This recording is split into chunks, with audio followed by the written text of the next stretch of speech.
আলাইহিস সালাতু ওয়াস সালামের কাছে সাহাবায়ে কেরাম যখন বললেন, ইয়া রাসূলুল্লাহ, ইয়া হাবিবাল্লাহ, সূর্য উদিত হয়েছে কিন্তু সূর্যের মধ্যে কোনো আলো নেই, আকাশের মধ্যে কোনো মেঘও নেই।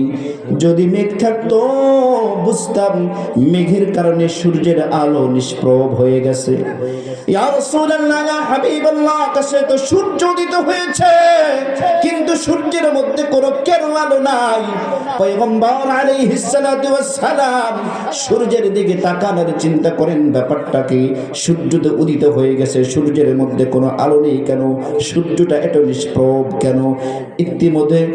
ইতিমধ্যে হযরতে জিবরাইল আলাইহিস সালাতু ওয়াস সালাম পয়গম্বর আলাইহিস সালাতু ওয়াস সালামের কাছে চলে আসলেন আর বললেন, ইয়া রাসূলুল্লাহ, ইয়া হাবিবাল্লাহ, সূর্যের আলো কম দেখে কি চিন্তিত হচ্ছেন? পয়গম্বর বললেন, তাই তো, সূর্য আলো নেই কেন? সূর্য উদিত হয়েছে, সূর্যটা এত নিষ্প্রভ কেন?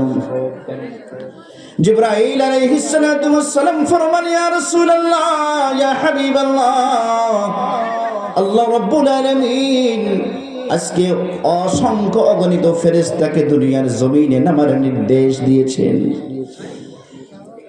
অসংখ্য অগণিত ফেরেশতা আকাশ থেকে দুনিয়ার জমিনে নেমেছে। পয়গম্বর জিজ্ঞাসা করলেন, কেন তারা আজকে দুনিয়ার জমিনে ঝাঁকে ঝাঁকে নেমেছে?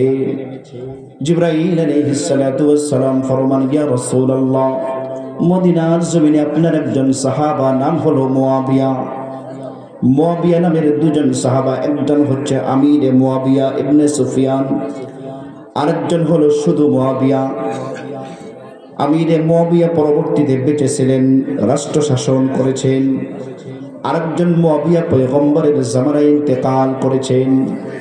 আমিরে মুয়াবিয়া রাদিয়াল্লাহু আনহু পরবর্তীতে রাষ্ট্র চালিয়েছিলেন, কিন্তু শুধু মুয়াবিয়া রাদিয়াল্লাহু আনহু মদিনার জমিনে ইন্তেকাল করেছেন। পয়গম্বর আলাইহিস সালাতু ওয়াস সালামের কাছে যখন এই সংবাদটা পৌঁছে দেওয়া হলো, নবী আকরাম সাল্লাল্লাহু আলাইহি ওয়াসাল্লাম বললেন, ভাই জিবরিল, আমার মুয়াবিয়া ইন্তেকাল করেছে, তোমার দ্বারাই সংবাদটা পেলাম, কিন্তু মুয়াবিয়ার সঙ্গে ফেরেশতাদের কি সম্পর্ক? জিবরাইল আলাইহিস সালাতু ওয়াস সালাম ফরমান, ইয়া রাসূলুল্লাহ, ইয়া হাবিবাল্লাহ, আমিরে হযরতে মুয়াবিয়া রাদিয়াল্লাহু আনহু আল্লাহ রাব্বুল আলামিন তার উপরে এতটাই সন্তুষ্ট, এতটাই খুশি, আল্লাহ রাব্বুল আলামিন তার জানাজায় অংশগ্রহণের জন্য আকাশ থেকে 100 নয়, 200 নয়, একজন নয়, দুইজন নয়, প্রায় 70,000 ফেরেশতা দুনিয়ার জমিনে নামিয়ে দিয়েছেন। কোন সুবহানাল্লাহ।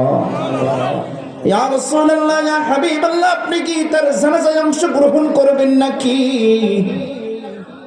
পয়গম্বর বলেন, আমি তবুকের ময়দানে, মদিনা থেকে এক মাসের রাস্তা, 30 দিনের রাস্তা, আমি তো তবুকের ময়দানে অবস্থান করছি, আমি কিভাবে মুয়াবিয়ার জানাজায় অংশগ্রহণ করব?